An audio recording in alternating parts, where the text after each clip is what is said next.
unwell, but happens across the lifespan. Prevention and promotion starting from childhood, going through care and when you're unwell to rehabilitation and recovery.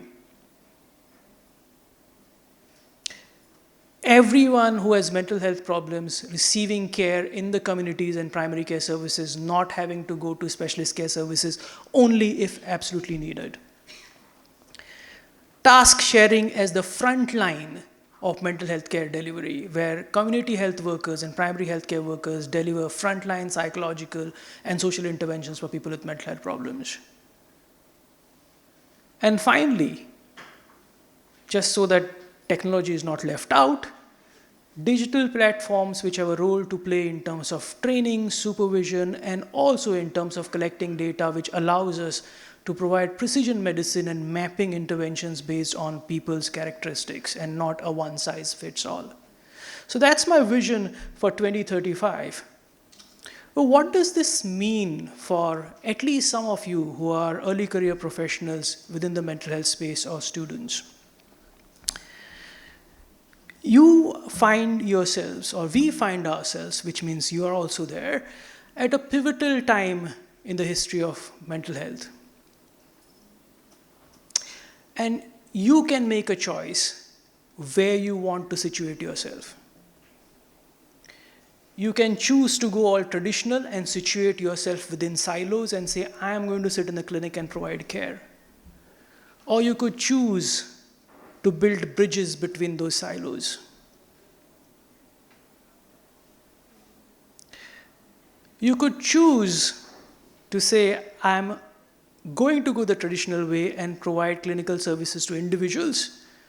Or you could choose to say, I am going to become a system redesigner. I'm going to redesign the service.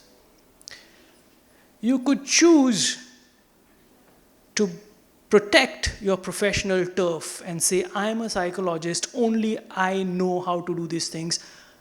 I will not allow anyone else to do these things. So you are protecting your professional turf versus you deciding that I'm going to democratize knowledge and expertise and train other people to deliver care.